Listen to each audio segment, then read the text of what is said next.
Assalamualaikum warahmatullahi wabarakatuh. Shalom, salam sejahtera bagi kita semua. Om Swastiastu, Namo Buddhaya, salam kebajikan. Perkenalkan, nama saya Ronaldo dengan NIM C1C0211108 dari kelas R12 Akuntansi Universitas Jambi. Pada kali ini saya akan menjelaskan perhitungan PPA pasal 22.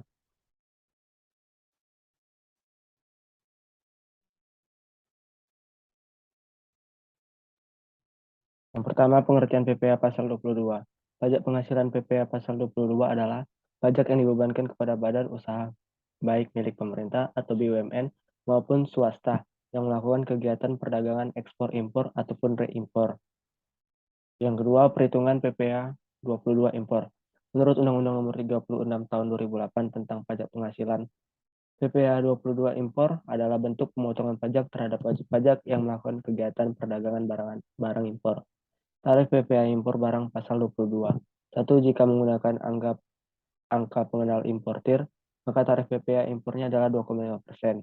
Jika tidak menggunakan API, maka PPA impornya adalah 7,5%. Jika termasuk impor yang tidak dikuasai, maka tarifnya adalah 7,5% dikalikan dengan harga jual lelang.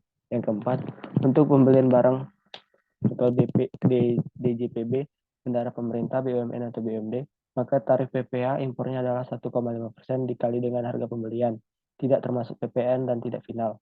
Yang kelima, untuk penjualan produk yang ditentukan berdasarkan keputusan Direktur Jenderal Pajak. Yang C. Perhitungan PPA 22 bendaharawan. PPA pasal 22 bendaharawan adalah pemungutan PPA pasal 22 ketika orang pribadi atau badan usaha melakukan penjualan barang ke instansi pemerintah. Adapun yang ditunjuk sebagai pemungut PPA pasal 22 bendaharawan adalah yang pertama, bendahara pemerintah dan kuasa penggunaan anggaran atau KPA. Yang kedua, bendahara pengeluaran berkenan dengan pembayaran atas pembelian barang yang dilakukan dengan mekanisme uang persediaan. Yang ketiga, bendahara pengeluaran adalah orang yang ditunjuk untuk menerima, menyimpan, membayarkan, dan menata usahakan dan mempertanggungjawabkan uang untuk keperluan belanja negara dalam rangka pelaksanaan APBN. Yang keempat, KPA atau pejabat penerbit surat perintah membayar yang diberi delegasi oleh KPA berkenaan dengan pembayaran atas pembelian barang kepada pihak ketiga yang dilakukan dengan mekanisme pembayaran langsung. Objek PPA 22 bendaharawan.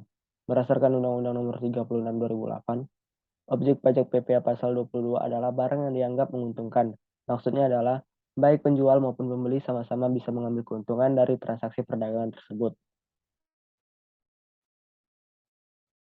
Tarif PPA 22 bendaharawan. Pemungutan pajak penghasilan pasal 22 dilakukan pada saat pembelian barang atau pelaksanaan pembayaran oleh bendaharawan pemerintah atas penyerahan barang oleh rekanan yang dibiayai dari anggaran dan belanja negara atau APBN maupun anggaran pendapatan dan belanja daerah dengan tarif 1,5% dikali harga pembelian barang. Apabila wajib pajak penerima penghasilan tidak memiliki NPWP, maka tarifnya 100% lebih tinggi dari tarif sebenarnya atau menjadi 3%. Yang ke D, perhitungan PPA 22 industri tertentu.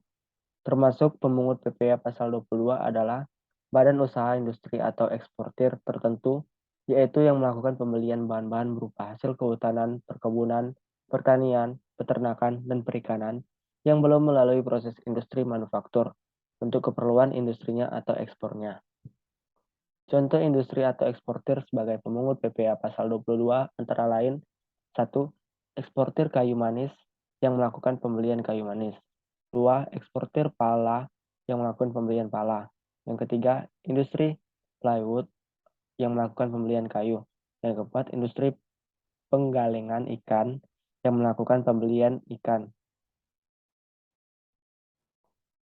Yang kelima, perkebunan kelapa sawit yang menggunakan jasa maklon untuk memproduksi crude palm oil atau CPO yang melakukan pembelian tandaan buah segar. Yang keenam, perkebunan tembakau yang menggunakan jasa maklon untuk memproduksi rokok yang melakukan pembelian tembakau. Yang ketujuh, perkebunan kelapa yang menggunakan jasa maklon untuk memproduksi minyak goreng yang melakukan pembelian kelapa.